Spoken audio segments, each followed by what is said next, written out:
Friends, welcome to back All Rounder YouTube channel with R. Gautam. So in this video lecture we are starting our fourth chapter of class 10 mathematics quadratic equation. So start करते हैं हमारा fourth chapter quadratic equations and introductory part मैं आपको पढ़ाऊंगा.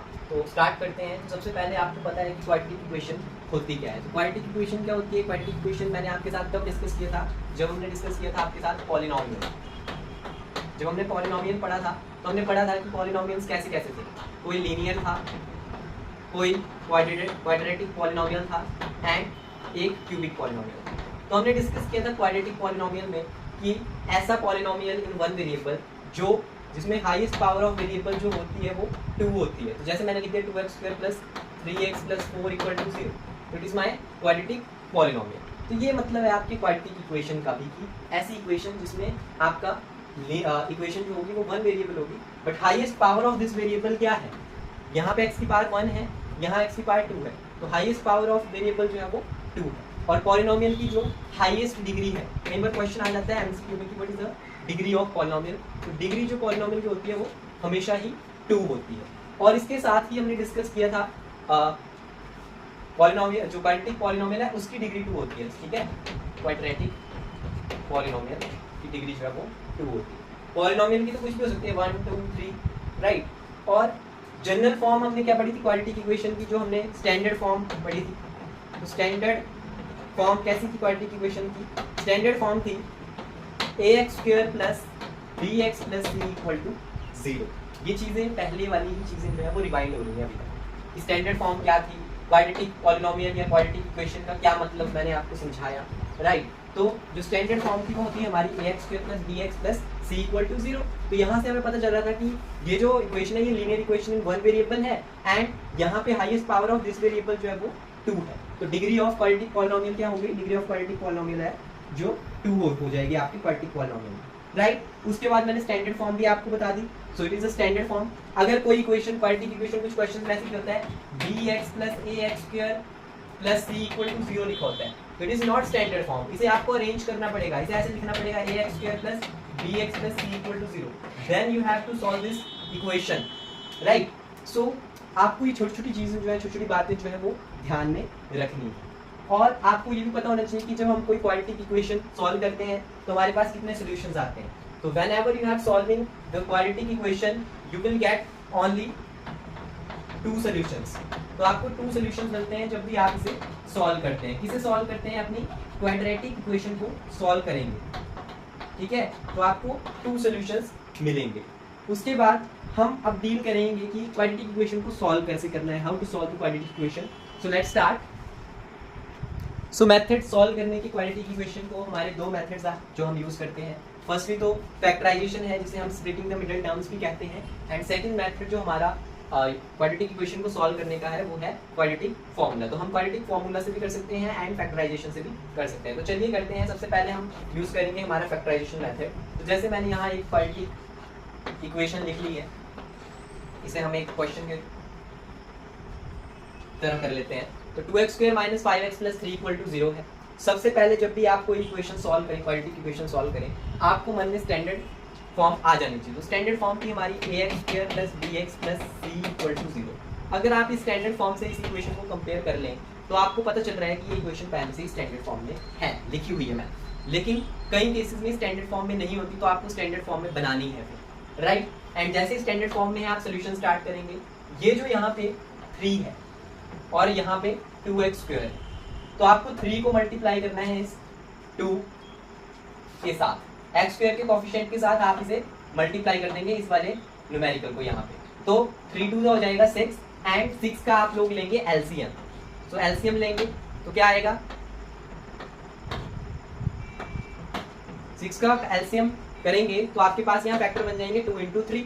तो आपको split करना है मिडिल टर्म को, यानी कि 5 को स्प्लिट करना है. तो -5x को 2 और 3 की फॉर्म में लिखना है. 2 और 3 को अगर आप प्लस करो तो 5 आता है.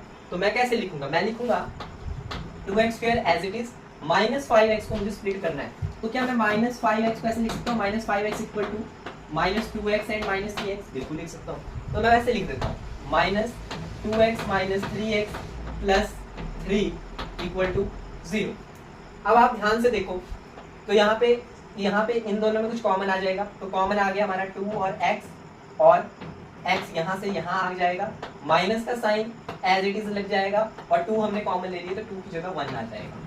एंड देन यहाँ अगेन आप देखो तो -3 को मैं कॉमन ले लेता हूँ, ब्रैकेट के अंदर हमारे पास x आ जाएगा, यहाँ प्लस है लेकिन जब हम माइनस कॉमन लेते हैं तो साइन जो है वो अपोजिट हो जाते हैं, तो यहाँ -1 आ जाएगा, राइट।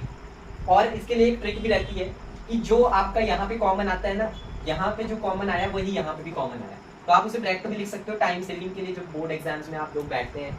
एंड ये जो -3 लिखा है यहाँ पे ऊपर देखना है कि -3x है, तो -3 को किसके साथ मल्टीप्लाई करें कि -3x आए, तो यहाँ पे x तो है हमारे पास, हमें -3 से मल्टीप्लाई करना ताकि -3x आ जाए, तो ये एक शॉर्टकट ट्रिक हो जाता है। आगे जब मैं करूँगा तो मैं इस शॉर्टकट ट्रिक का यूज करूँगा, तो हमारे पास ये इक्वेशन सॉल्व हो जाएगी, 2x और ये -3 और जो ब्रैकेट्स में x -1 था, x -1 थे वो कॉमनली हमने लिख दिया x -1, तो हमारे पास यहाँ ये फैक्टर्स बन गए हैं इस इक्वेशन के। अगर आप इन दोनों फैक्टर्स को मल्टीप्लाई आपस में कर देंगे तो आपके पास अगेन यही क्वाड्रेटिक इक्वेशन जनरेट होकर आ जाएगी।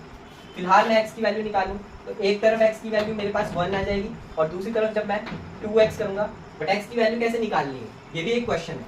तो x की वैल्यू जब आप निकालते हैं तो जो आपके यहाँ हमने लिखी थी स्टैंडर्ड फॉर्म इक्वल टू 0, तो इक्वल टू 0 साथ में चला है, अब इन दोनों को इक्वल टू 0 पुट करो, तो 2x - 3 इक्वल टू 0 जब मैंने पुट किया तो मेरे पास 2x इक्वल टू -3 का +3 एंड x की वैल्यू आ जाएगी 3/2, तो एक वैल्यू आई x की 3/2, और जब मैंने x -1 को स्टार्ट किया करना तो कैसे करूंगा, x -1 को पुट करूंगा equal to 0 and x equal to 1, तो x की एक वैल्यू आई मेरे पास 1 एंड एक x की वैल्यू आई 3/2।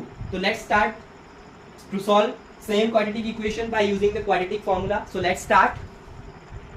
सो जब आप इस इक्वेशन को क्वाड्रेटिक फार्मूला वाले मेथड से स्टार्ट करेंगे सॉल्व करना, तो उससे पहले आपको कुछ बेसिक सी बातें हैं जो आपको ध्यान में रखनी पड़ेगी। जैसे आपको सबसे पहले तो यही थी स्टैंडर्ड फॉर्म होनी चाहिए, तो स्टैंडर्ड फॉर्म तो ये इसकी रिक्वायरमेंट तो हमें बहुत ही ज़्यादा है, तो स्टैंडर्ड फॉर्म में क्वाड्रेटिक इक्वेशन का होना बहुत ज़्यादा इंपॉर्टेंट पॉइंट है। दूसरी बात है हमारा क्वाड्रेटिक फार्मूला क्या है, तो आपको याद होगा सिमिलरली हमने पॉलिनोमियल्स में एक फार्मूला यूज किया था, x equal to -b plus minus under root discriminant का फार्मूला b² - 4ac/2, जो मैंने यहाँ लिखा है।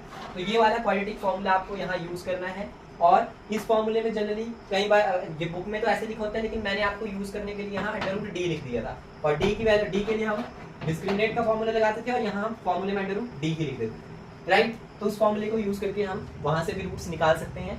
एंड नेचर ऑफ रूट्स जो हैं वो आपके डिपेंड करते हैं डिस्क्रिमिनेट पे। सपोज आपका डिस्क्रिमिनेट इज ग्रेटर देन 0 है, तो आपके पास दो डिस्टिंक्ट रियल रूट्स आएंगे। मान लीजिए एक रूट आ गया 3, एक आ गया 6, तो ये रियल रूट्स हैं, बट ये दो अलग रूट्स हैं। सिमिलरली मान लीजिए डिस्क्रिमिनेट की वैल्यू आपके पास 0 आ जाती है, तो आपके पास इक्वल रियल रूट्स आएंगे। अगर एक 4 आएगा तो दूसरा भी 4 आएगा, एक -4 दूसरा -4। एंड सपोज करिए आपके पास डिस्क्रिमिनेट की वैल्यू जो है वो 0 से लेस है, तो आपके पास नो रियल रूट्स होंगे, राइट। तो ये चीजें आपको ध्यान रखनी है और ये बहुत ही इंपॉर्टेंट है। यहाँ से जो क्वेश्चन है नेचर ऑफ रूट्स से भी कई बार क्वेश्चन आ जाता है। आपको कोई क्वाड्रेटिक इक्वेशन दी होती है जिसमें आपको डिस्क्रिमिनेट तक ही जाना होता है, और वो पूछता है कि इसमें जो रूट्स हैं वो कैसे हैं, इक्वल हैं, डिस्टिंक्ट हैं या रियल रूट्स हैं। ये क्वेश्चन आपका जो है वो 1 मार्क MCQ में पूछा जाता है CBSE के फाइनल क्वेश्चन पेपर में। I have seen this question in 2023, right. तो ऐसे क्वेश्चन जो है वो बहुत ही इंपॉर्टेंट है कि डी पे value nature of roots depend करते हैं, तो आपको रूट्स निकालने हैं, रूट्स के लिए आपको ये फॉर्मूले लगाने पड़ेंगे। सो स्टार्ट करते हैं इस क्वेश्चन को इस फॉर्मूले से करने की। सो जब आप इस क्वेश्चन को स्टार्ट करेंगे तो आपके सामने क्वेश्चन लिखा हुआ है, इसके सोल्यूशन में डायरेक्ट करवा रहा हूँ। इसका सोल्यूशन जब आप करेंगे तो आपको पता है कि ये इसका A है, ये इसका B है और ये इसका C है। मैं आपके अंडरस्टैंडिंग के लिए पूरे स्टेप लिख देता हूँ। तो A की वैल्यू मेरे पास 2 है, B की वैल्यू मेरे पास -5 है एंड C की वैल्यू जो मेरे पास है वो 3। अदरवाइज ये A, B एंड C है।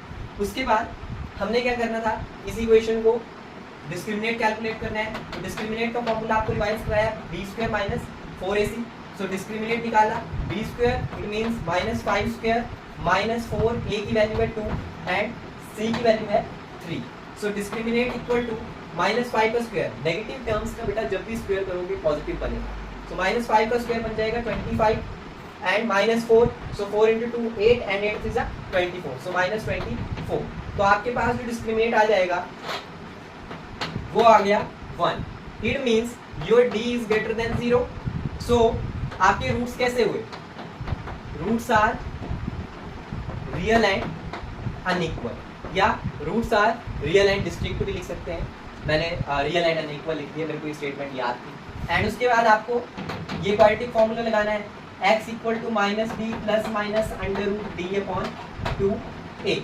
सो x equal to minus B की वैल्यू क्या, b की वैल्यू थी -5 एंड फॉर्मूले का माइनस मैंने ब्रैकेट से बाहर लिखा है, plus minus under root D discriminant 1 है 2 और a की वैल्यू जो है वो 2 ही है, तो नीचे भी 2 आ जाएगा, राइट। अब इस वाले पार्ट को मैं आपके लेफ्ट साइड सॉल्व करूंगा और यहाँ से मैं इसे रब कर देता हूँ। सो यहाँ पे x इक्वल टू माइनस यहाँ है तो ये +5 बन जाएगा and plus minus under root 1 को मैं ऐसे लिख देता हूँ, 1 का अंडर रूट 1 नहीं हो जाएगा एंड नीचे 2 × 2 4 हो जाएगा। अब ये दो केसेस में डिवाइड हो जाएगा, एक में हम इसे प्लस में लेंगे और एक में हम इसे नेगेटिव को अलग केस में डिवाइड करेंगे। तो एक में मैंने लिखा x इक्वल टू 5 + 1 हो रहा है डिवाइड 4 से हो रहा है, और एक तरफ मैंने लिखा 5 जो है वो माइनस हो रहा है 1 से और 4 डिवाइड कर रहा है। तो यहाँ जब करोगे तो 6/4 बन जाएगा और यहाँ जब करोगे तो ये 4/4 आ जाएगा। तो एक x की वैल्यू यहाँ पे 2 3 6 एंड 2 2 4 3/2 आ जाएगी एक x में वैल्यू जो इसका रूट है, और दूसरा रूट जो है वो इसका x इक्वल टू 1 है। तो हम ये कंक्लूड कर सकते हैं कि हमारे जो दोनों ही आंसर्स थे वो ट्रू थे और दोनों ही आंसर जो है वो सेम थे। एज आप फैक्टराइजेशन यूज़ करें और क्वाड्रेटिक फॉर्मूला यूज़ करें, बट जो इजी वे था वो मुझे फैक्टराइजेशन लगा क्योंकि उसमें टाइम कंज्यूम नहीं हुआ, उसमें ज़रूरी नहीं है कि फॉर्मूले आने ही चाहिए और ये भी आना ही चाहिए। तो आप सबसे पहले तो फैक्टराइजेशन को यूज़ करें, लेकिन कुछ क्वेश्चंस होते हैं वो फैक्टराइजेशन से नहीं हो पाते, then you will use this formula. So इस वीडियो में इंट्रोडक्शनरी पार्ट में इतना ही, और जल्दी से जल्दी ये चैप्टर जो है मैं टारगेट लेके चल रहा हूँ कि 16 जुलाई 2026 से पहले हम ये चैप्टर जो है वो ओवर करना है। So please like, subscribe and show your support. Thank you to all of you.